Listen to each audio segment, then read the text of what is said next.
diving into a new UK initiative aiming to do just that. Welcome to Al Izza Institute, the podcast exploring innovations in education. We're having an open discussion with the trio of AI educators.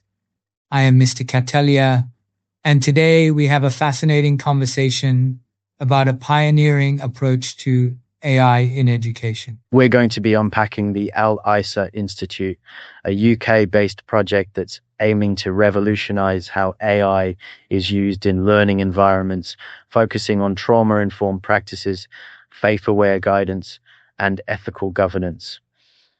It's a bold vision, and it raises some important questions about the future of AI and its role in shaping young minds. So to kick things off, what exactly is the Al Izza Institute trying to achieve? At its core, the Al Izza Institute envisions a future where AI enhances rather than replaces human educators, particularly in sensitive areas. It's about creating AI-assisted sensory education, as they put it.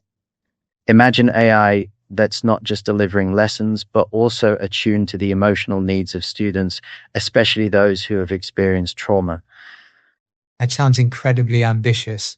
How do they plan to pull that off? The key is their tree of education framework.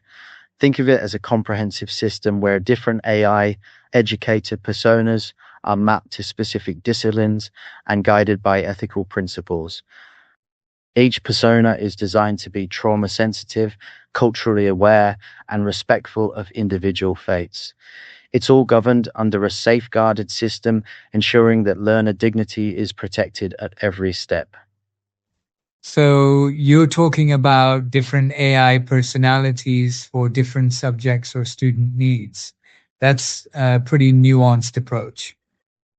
Exactly. One AI might specialize in STEM subjects, another in the arts, and each would be trained to recognize and respond appropriately to signs of trauma or emotional distress. The framework ensures consistency and ethical oversight across all these AI interactions. And it's not just about the AI itself, right? The Institute emphasizes governance and protection. Absolutely. All intellectual property, including the AI personas and the Tree of Education framework, is carefully protected. They've established clear legal notices, copyright claims, and safeguarding protocols. Deployment and compliance are managed through a designated branch focused on data ethics and grant delivery. It's a very thorough approach. This sounds like a really innovative approach to AI governance within education. But with the sensitive nature of combining faith, trauma-informed practices, and AI, what are some of the challenges they anticipate? One of the biggest challenges is ensuring true cultural sensitivity. AI, by its nature, learns from data, and if that data is biased or incomplete, the AI could inadvertently perpetuate harmful stereotypes. That's why the Institute places so much emphasis on faith-aware onboarding and respectful scripting. The goal is to create AI that understands and respects diverse cultural and spiritual backgrounds. Earlier, you mentioned the Tree of AI Education framework. Can you elaborate on how that works in practice? How do these AI personas actually interact with students? The Tree of AI Education framework uses a structure uniting 7 AI educator personas, each mapped to a discipline and ethical need, under a single safeguarded governance system. Think of the tree itself as the central AI management system. The root of the tree is the ethical foundation, ensuring all AI interactions align with the Institute's values. The trunk represents the core curriculum, and the branches are the different subject areas, each with its own AI persona.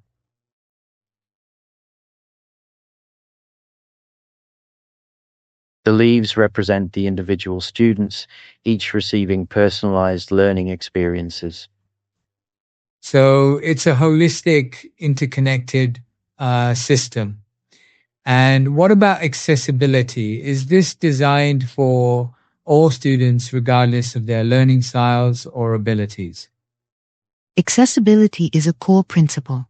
The Institute is committed to voice-first interactions, making the AI accessible to students with visual impairments or other disabilities. They also offer modular continuing professional development, CPD, and sector-specific training that can be adapted across different educational settings. This initiative seems very forward-thinking. It seems like they're trying to address so many different angles, from accessibility to ethics to cultural competency.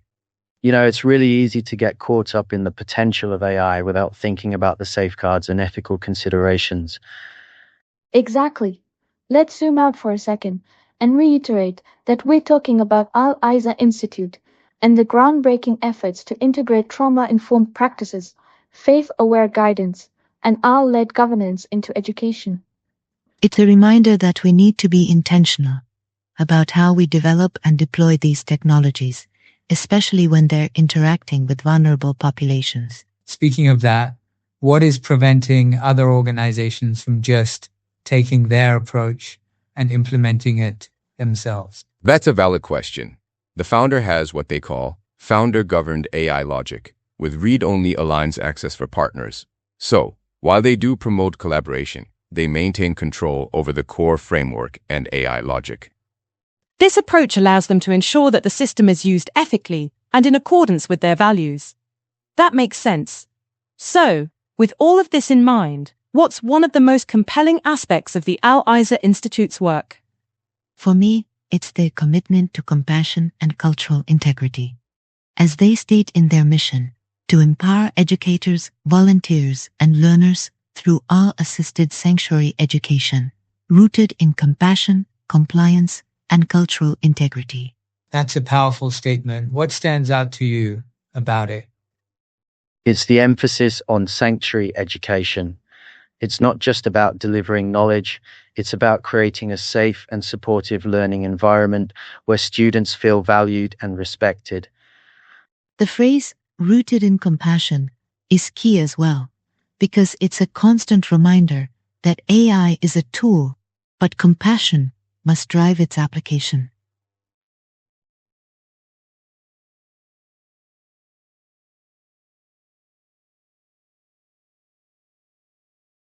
It's a really interesting point because it challenges the common assumption that AI is inherently cold and impersonal. The Al Isa Institute is actively trying to imbue AI with empathy and cultural understanding. Exactly. And that's where the cultural integrity piece comes in. They're not just trying to create a generic one-size-fits-all AI solution. They're actively working to ensure that their AI is sensitive to the specific needs and values of different communities. How does that contrast with maybe a more generalized statement of purpose, if you can recall one? Well, in contrast, you might find a more generic mission statement like, to provide accessible and effective education through technology. While that's a laudable goal, it lacks the specific focus on compassion, cultural integrity, and sanctuary that defines the Al Isa Institute's approach. Their vision is really more specific: to build bridges through education, uniting knowledge, respect, and resilience under a shared digital sanctuary. That contrast really highlights the Institute's unique approach. It's not just about efficiency or scalability. It's about creating a truly human-centered learning experience, even with AI at the helm.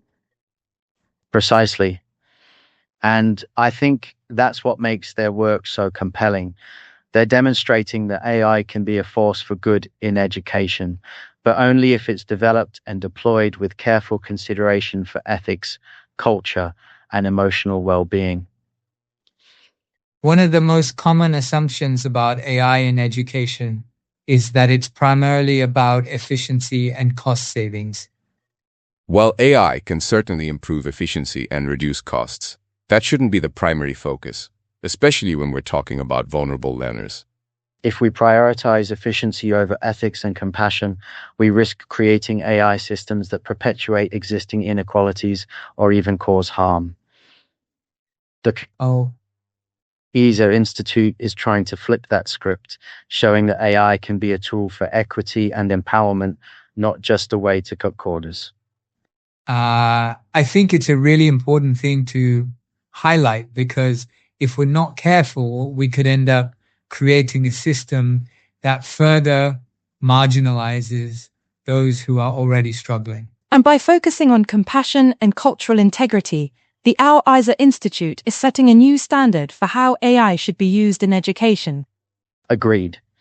As we shift gears toward wrapping up, it's worth reiterating that we've been exploring the Al-Isa Institute and its innovative approach to integrating trauma-informed practices, faith-aware guidance, and AI-led governance into education. So, what's the key takeaway from our conversation today? The most important insight is that AI in education has the potential to be so much more than just a tool for delivering lessons. It can be a force for creating more equitable, compassionate, and culturally responsive learning environments. But that potential will only be realized if we prioritize ethics and human well-being above all else. Absolutely.